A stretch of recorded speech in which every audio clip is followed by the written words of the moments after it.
about the Dutch border. It will be quite descriptive. Hope to deal with some of the peculiarities of both the German border and the Belgian border. Some of you might have heard some things that I'm going to tell about the German border, but the Belgian border is added now. I also want to acknowledge Berry Janssen and Daan Mulder, who did do assistant quite a lot of collecting all the data. The region against a big yardstick, so I want to go through the 6 themes of big and how it's exposing itself in the Dutch border regions with Germany and Belgium, and I hope I have some time to also deal with the issue of the border as a creative resource, and there are some summaries and conclusions. Because I'm quite sure that Emmanuel will stand up and I'm running out of time, I put the conclusions in the summary already here. So it is about the eastern border, which is quite stable for 600 years already, and the southern border with Belgium, stable but for a shorter time, with a long history of cross-border covenants, still distinct cultural identities, also at the Dutch-Belgian border. Shopping, migration, and elastic migration are prominent, and commuting not so much. Security, a bit obvious, deals mainly with environmental issues, and sustainability, of course, is dealt with. The border does harbor quite a lot of resources, but they have to be recognized in order to be grasped, and creativity is necessary to use those resources, and I will come back to that last part later on. Just quickly, the history of the borders. They are relatively stable, even if you go to the 14th, 15th century. You basically see the shape of the Netherlands already, including the Belgian territory. So you see that the southern border is shifting back and forth in the 16th century, in the Habsburg time. This was the Netherlands, the territory of the Netherlands, the current Netherlands, Belgium, and Luxembourg, and then in the Treaty of Münster, which was part of the Westphalian Treaty, the northern part of the Netherlands separated and became the Republic of the Seven United Netherlands, which is basically what the Netherlands is right now, with the exception of the most southern province of Limburg. Then after a French time, the Vienna Conference, the Kingdom of the Netherlands came into existence. Originally, for 15 years, it was again the Benelux area, Belgium, Netherlands, and Luxembourg, and after 15 years, the southern part, Belgium, separated and was recognized by the Netherlands in 1939. The Belgian border, I think, over the years are typified quite well by these historic pictures. Before the First World War, a totally open border. During the First World War, where the Netherlands stayed neutral, there was even an electrified fence, so completely fenced-off border, but to keep the Belgians in, because it was erected by the Germans. And then after the Second World War, a relatively open border, but controlled, because there was quite a lot of smuggling going on. Some peculiarities. Zeeuws-Vlaanderen, which is part of the province of Zeeland, does not have overland connections with the Netherlands. There is a tunnel in the meantime, so it's very much oriented towards Belgium. Flanders, the Flemish part. Antwerp, interestingly enough, does not have a Belgium entry to the sea, so it always has to use the Scheldt River, and there are treaties between the Netherlands and Belgium to keep that open and keep Antwerp accessible. Talking about aterritorial borders, there is a part where the border is settled, but it is a patchwork of enclaves and exclaves of Belgian territory within the Netherlands, and again, Dutch enclaves within the Belgian enclaves. This is already from the 10th or 11th century, when there was an exchange between several dukes, and but not all the territory was included, because the cultivated and habitated land, there was tax income, so they kept it. But until now, several attempts has been made, but until now it's still these patchworks of enclaves and exclaves, with houses that are where the national border is running through, and then there is this creative solution: wherever your front door is, that's your nationality. And some people have moved the door from the Dutch side to the Belgian side if they wanted to have another tax regime or whatever. The German border, as I said, the eastern border is relatively stable. The only trouble in paradise, as I have called it, was after the Second World War, when there was quite a big claim from the Netherlands for war damages to take almost the total northern half of Germany. The Allies didn't allow that because they didn't want to create more troubles within Germany, so in the end it was only small parts that the Netherlands got, and there is just one border conflict still in the estuary in the north between the Netherlands and Germany, where the Dutch and the Germans do not agree where the border in the estuary is. For a long time it wasn't a problem, but the Germans are building a wind park in the North Sea where the Dutch say it's in Dutch territory. But it's settled in the meantime, agree to disagree, and creatively we have dealt with it. When it comes to governance, it's relatively simple. The only thing is there is some asymmetry. When it comes to the Dutch-German border, we see that basically the Dutch provinces have to deal with the states in Germany, which North Rhine-Westphalia, for instance, is just as big as the Netherlands, so there is, in that sense, quite a big asymmetry.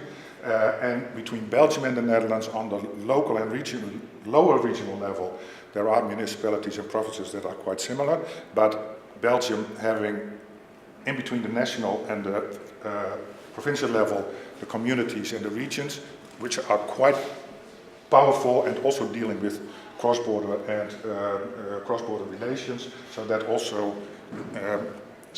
complicates a little bit the cross-border governance in this region. Benelux is important. Benelux already established in the last year of the Second World War a treaty between Belgium, the Netherlands and Luxembourg, which is basically preceding Schengen. Slowly until the 60s, the cooperation was intensified until a period where there are no more passport controls. It's still active.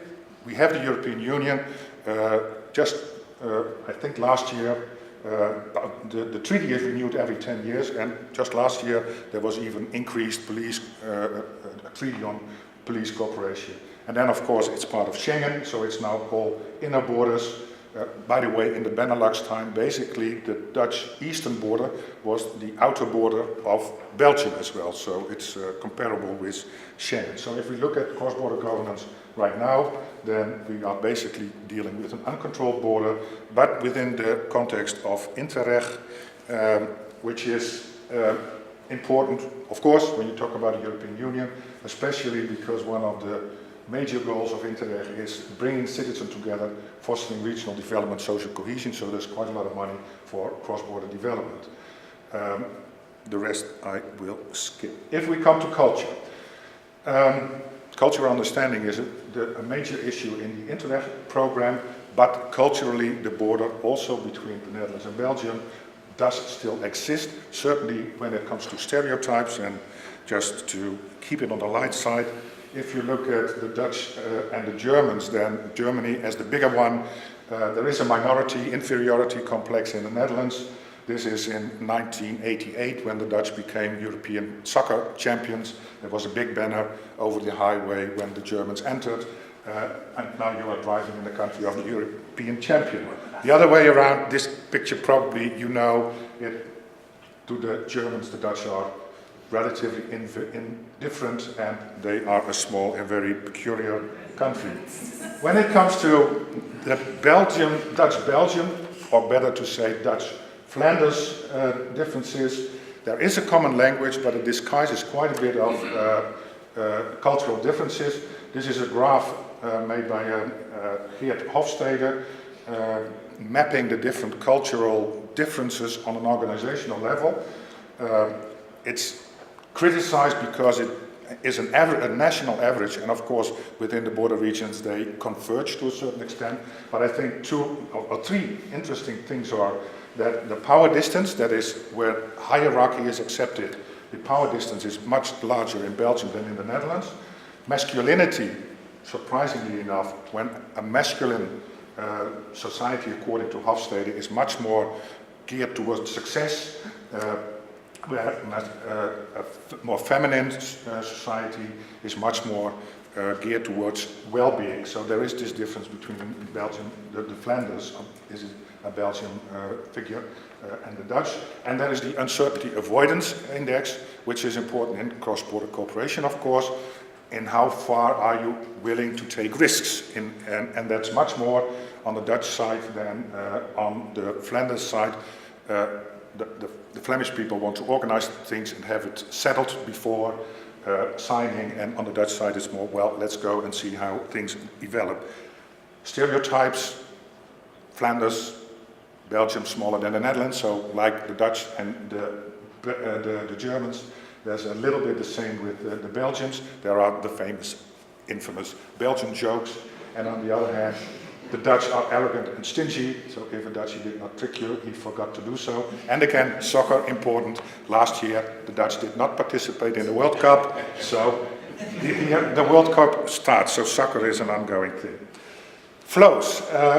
The Netherlands is a transit country. A third of the import and export, what comes into and goes out of the country, is not destined for the Netherlands, so that is important.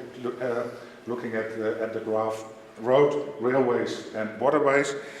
Towards the Dutch-Belgian relationship, these are important in the sense that there is quite a lot of cooperation between the harbors of Antwerp and Rotterdam. There is cooperation, but there is also competition when it comes to rail transport, transit along the rail, via rail.